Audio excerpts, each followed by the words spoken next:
Hola, yo soy Mariana Zuleta y hoy vamos a estar entrevistando a Teresa de Jesús Muñoz Lopera, que es socióloga, magíster en ciencias sociales, ciencias de la educación y especialista en marketing político y estrategias de campañas. También es especialista en políticas públicas con perspectiva de género. Hola Teresa, ¿cómo estás? Hola Mariana, qué gusto saludarte. Bueno, entonces empecemos. Cuéntanos de qué manera influyó tu infancia en la labor que ahora realizas pues, como en relación a los procesos de defensa de los derechos de la mujer. Bueno, yo tengo que contarte, Mariana, que mi infancia no fue fácil.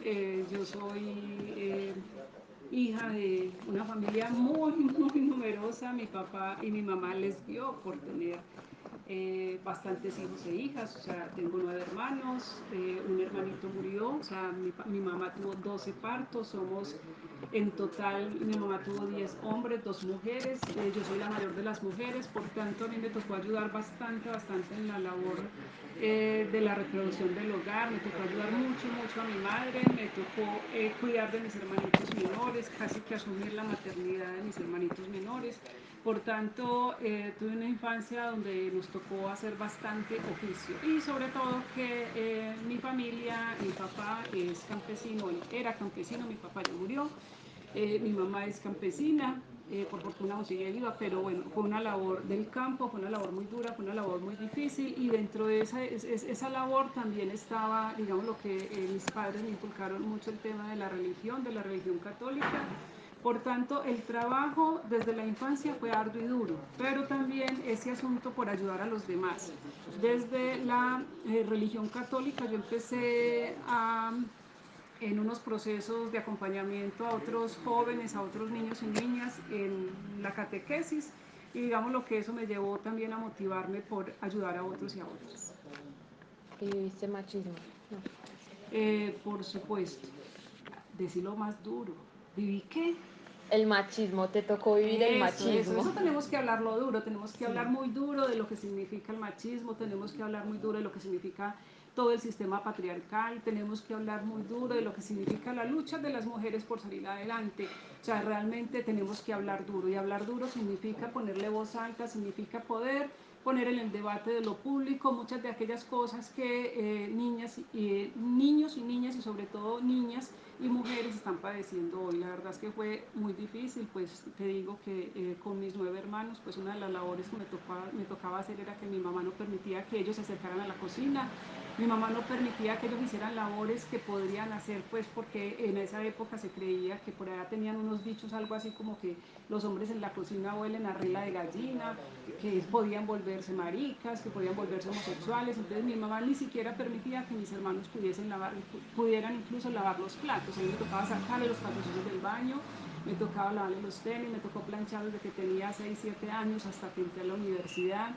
Me tocó hacer las labores domésticas apoyando mucho a mi madre, porque bueno, yo era la mayor de las mujeres, mi hermanita es la niña de todos, entonces para mí ella fue mi hija. O sea, todas esas labores que se reproducen en el hogar y que hacen parte de los estereotipos que tenemos inculcados de que hay unas actividades para hombres y unas actividades para mujeres, pues todo eso me tocó incluso padecerlo.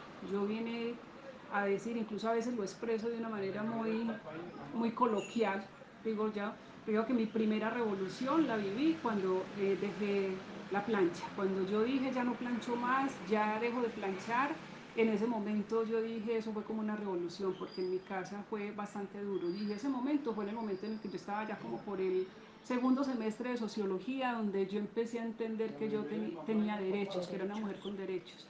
En esa época, te cuento Mariana, que yo empezaba a planchar por ahí a las 3 de la tarde y terminaba por ahí a las 9 de la noche. Y planchaba cerros de ropa. Hay 2 o 3 veces a la semana me tocaba planchar desde las 3 de la tarde hasta las 9 de la noche. Planchaba montañas y montañas de De ropa de todos los todos mis hermanos. hermanos y de mi papá y de toda la familia. Bueno, eso como para decir, digámoslo, esas labores. Entonces mi primera revolución fue dejar de planchar, o sea, dejar la plancha a un lado y decir, ya no plancho más. Eso fue un grito de libertad al interior de mi casa, pero también fue el hecho de que mis hermanos dijeran que no servía para nada, que era un estorbo, que bueno, toda esa cantidad de cosas, a pesar de que yo seguía haciendo labores domésticas, yo seguía arreglando la casa, seguía ayudándole a mi madre con las labores de la comida, cuando tenía pues el tiempo, porque bueno, ahí fue en la época en la que empecé a estudiar sociología y la sociología me dio a mí eso, elementos y conceptos de libertad y que me llevaron a entender también que yo era una mujer con derechos y en ese sentido pues empecé a luchar también no solamente por mis derechos sino por los derechos de otras mujeres y de otros niños y niñas porque lamentablemente hay que decir que todavía vivimos en un sistema patriarcal. Bueno, y entonces hablando de las mujeres, ¿usted cómo considera que hoy en día es el papel de la mujer en la política? Que es algo también Bueno, que has si es vivido. difícil salir de la casa a la calle, es mucho más complejo y mucho más difícil a veces avanzar de la calle al escenario de poder político. O sea, la política es un escenario donde todos y todas deberíamos estar conversando del tema, porque en últimas la política es poder debatir y discutir sobre las relaciones de poder, y las relaciones de poder se viven al interior del hogar, pero las relaciones de poder también se viven en la calle, se viven en la cotidianidad, en una relación de pareja. Bueno, poder avanzar de la calle a una relación de poder, a un escenario de poder como la participación política de las mujeres también es muy complejo. O sea, hay que entender que hoy, por ejemplo, en nuestro país, pues solamente llegamos a un 20-22% de representación en el Congreso de la República, o sea, de las mujeres, son entre un 20 y un 21% en representación de las mujeres en un escenario como es el Congreso de la República, donde hay 102 senadores y senadoras, donde son más de 166 representantes a la Cámara, digamos ese porcentaje tan marginal de la participación política de las mujeres en un espacio como esos, pues ni qué decir. Ahora si vamos a un escenario, por ejemplo, donde vamos a revisar cuántas alcaldesas hay en el país, o sea, la cifra y el dato no da ni siquiera un 13% de gobernadoras en el país. Digámoslo, el porcentaje en la participación política de las mujeres en el país es lamentable. ¿Por qué razones? Exactamente porque así como se vive el machismo, así como se vive en un sistema patriarcal al interior del hogar, al interior de la casa, al interior de las relaciones de pareja, etc., asimismo se vive de mayor medida en lo que tiene que ver en la dimensión de lo político y en la dimensión de lo económico. En la dimensión de lo económico, por ejemplo, Mariana, hay que decir que nosotras incluso hoy ganamos un 35% menos que los hombres haciendo la misma labor. En datos estadísticos que los han manejado quienes hoy, por ejemplo, hacen lectura crítica del tema de cómo está la situación de las mujeres en el campo económico. En el campo político, pues ya lo dijimos que estamos en un 20-22% de participación en esos escenarios. En los partidos políticos que hay en el país, pues cada vez se está haciendo un llamado a que se pueda garantizar mucho la participación. Y bueno, la ley de cuotas que se ha creado y las expresiones de poder trabajar en pos de poder garantizar una mayor participación política de las mujeres todavía están muy lejanas de realmente lograr unas relaciones de equidad y de igualdad entre nosotras. Por ejemplo, la ley de cuotas que dice que en los partidos, cuando hay elecciones, los partidos tienen que garantizar un 30% de participación de las mujeres en sus listas, pero eso no quiere decir que ese 30% vaya a ganar, solamente es la participación en las listas. O sea, por lo general yo tengo una expresión también, Mariana, que utilizo para definir eso, y es decir, nosotras terminamos siendo relleno de listas y terminamos siendo floreros en mesas de hombres, porque la participación nuestra incluso ni siquiera se nos da la oportunidad al interior de los partidos de tener una voz real, de tener una voz cierta, de tener una voz contundente o fuerte, porque quienes hoy lideran los partidos han sido los hombres.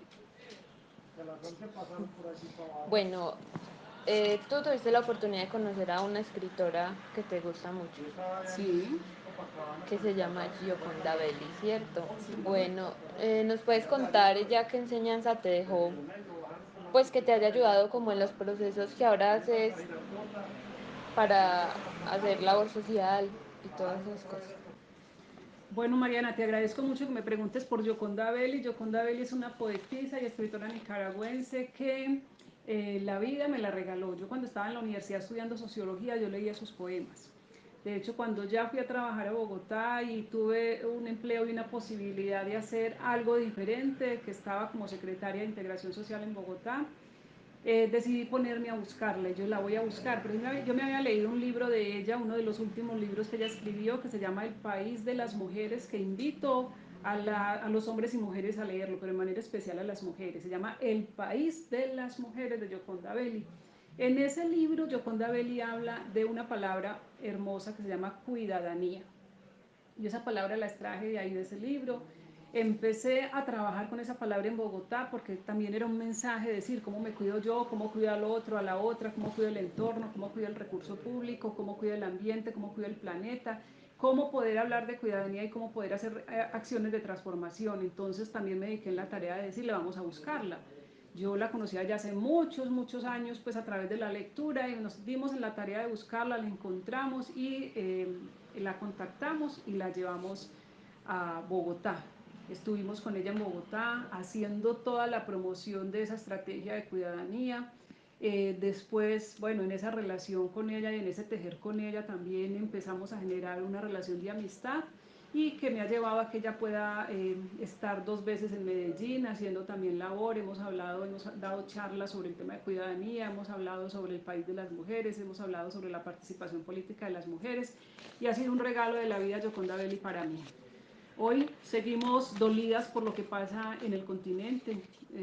Nicaragua está viviendo una situación muy difícil donde los derechos de las mujeres se han ido hacia atrás, igual que en nuestro país, y bueno, estamos dolidas por lo que está pasando en Latinoamérica, pero seguimos en ese contacto, seguimos en esa relación de amor por trabajar para las mujeres. Bueno, ahora, a ver, durante la administración de Petro, a ti te deshabilitaron por 10 años en la personería de Bogotá, ¿cierto? Sí. ¿Eso qué consecuencias te ha traído, pues ya en tu vida profesional, en todo lo que has hecho hasta ahora? Eso, Bueno, eso es, estás hurgando en mi herida. Estás hurgando en mi herida y esas son las decisiones a veces, incluso para nosotras las mujeres cuando participamos, cuando salimos de la casa a la calle y tratamos de dar saltos hacia el a la ejercicio de la política. política electoral. Yo he venido trabajando con Petro hace muchos años, llevo con Gustavo Petro. Le hiciste campaña. Gustavo Petro ha sido y sigue siendo un líder político muy importante para este país. Es un hombre con una visión de futuro. De hecho, yo cuando en el proceso de trabajo con él, he entendido que nuestras propuestas son unas propuestas posmodernas. Nosotros todavía en el país estamos en un estado de, entre comillas, ni siquiera avanzamos de ser un país moderno y nuestras propuestas son posmodernas porque son poco entendidas, son poco comprendidas en esta sociedad en la que vivimos y la que tenemos. Hemos hecho mucho, hicimos y hemos hecho y seguimos haciendo porque esta apuesta hay que seguirla, hay que continuarla por vivir un país mucho más incluyente, por vivir un país mucho más para todos y todas. Y esa tarea la hemos hecho con Petro muy importante, porque hemos garantizado que, y ese ha sido un poco el dolor, o sea, voy a hablar un poquito de todo esto para contextualizar también por qué la persecución política, por qué la persecución judicial, por qué la persecución mediática, porque Petro es un hombre transformador y en la apuesta y en el trabajo que estamos haciendo, que estuvimos desarrollando, es un proceso transformador. Entonces, sí, ha costado mucho, duele mucho todo lo que hemos hecho, porque bueno, la persecución jurídica que hemos tenido ha sido ardua. A Petro lo han perseguido jurídicamente, por ende a todos los que trabajamos con él nos han perseguido jurídicamente, nos han hecho un cerco mediático impresionante, nos han tildado de corrupto, nos han tildado de muchas cosas, incluso que nosotros en la vida pues nunca nos hemos robado un peso, pero en últimas como somos quienes somos, pues nos tienen que atacar y una manera de atacarnos es sacarnos de la escena de lo político, jurídica, mediática y políticamente. Entonces los ataques políticos los recibimos de esa misma manera. O sea, en este momento estoy atravesando por una situación muy difícil porque todo ese trabajo que hemos hecho y que hicimos fuertemente, pues hoy me tiene en una situación jurídica difícil. Yo sigo peleando pues por ese tema de la inhabilidad. Pues en este momento tengo una inhabilidad de 10 años y esa inhabilidad es donde no puedo contratar con lo público, pero tampoco puedo hacer participación política electoral. O sea, ¿qué quiere decir? Que no puedo ser candidata de nuevo, que no puedo volver a aspirar. Y es una manera también de, eso se llama la muerte política. O sea, eso es muerte política. Vos te asesinan en este país por pensar diferente, te asesinan por expresar el debate y la discusión, pero también te asesinan jurídicamente y esa es una manera de sacarte del escenario político. A mí me han sacado de esta manera, inhabilitándome a 10 años. Yo sigo jurídicamente peleándome la posibilidad de regresar a lo público y a la escena política electoral, porque ha sido lamentable pues lo que nos ha pasado. La verdad es que ha sido una persecución tan tenaz que nunca en la vida había pasado en Bogotá cuando estuvimos en la administración de Petro, que incluso saliéramos de la alcaldía con entre 60, 100 o 150 procesos. O sea, la persecución judicial fue mucha, todas las CIA se dedicaron a perseguirnos, a nosotros nos persiguió la Procuraduría, la Contraloría, la Personería, por todos lados nos perseguían, y los medios de comunicación, porque ya sabemos de quiénes son los dueños, quiénes son los dueños de los medios de comunicación, que también están en la tarea de deshabilitarlos, y bueno, no van a descansar hasta que nos vean a quienes somos una alternativa de poder en este país, muertos políticamente o hasta físicamente, porque bueno, el asesinato en este país es pan de cada día. Bueno, ¿y eso que pasó influyó en el rol que haces en la lucha de la mujer, o no? No, pues lo de la inhabilidad es hace poco, o sea, todo el proceso de inhabilidad y todo el proceso de persecución política y demás, eso desde hace muy poco, pero el tema de la lucha y el trabajo por las mujeres hace parte más de mi proyecto de vida desde el momento en el que yo empecé a sentir que soy una mujer con derechos, y por tanto mi búsqueda de luchar por mis derechos también pasa por la búsqueda de los derechos de otros y otras, y de manera especial reconocer que los derechos de las mujeres en el país son más abusados. Las mujeres en el país hoy vienen siendo más abusadas, incluso sexualmente, físicamente, la violencia intrafamiliar, la violencia mmm, sexual, la violencia hacia los niños y a las niñas es mucho más fuerte. Entonces es una lucha que tenemos que seguirla dando, o sea, hace parte de mi proyecto de vida buscar que más mujeres tomen conciencia como yo de que tenemos derechos, de que tenemos valía, y que tenemos que cuidar no solamente nuestro cuerpo, sino que también tenemos que ayudar a cuidar el cuerpo de las otras. Bueno, y ahora para concluir, ¿qué mensaje le podrías dejar a las mujeres colombianas para que ellas hagan valer sus derechos de verdad? Bueno, Mariana, para las mujeres colombianas, para ti, Mariana, mujer joven, para las mujeres jóvenes de este país, para las mujeres Bueno, de todo el mundo. grandísimas de este país, para las niñas de este país, para las abuelas de este país, es reconocernos quiénes somos. Somos mujeres que tenemos derechos. A veces es necesario eh, recordarlo, por un lado.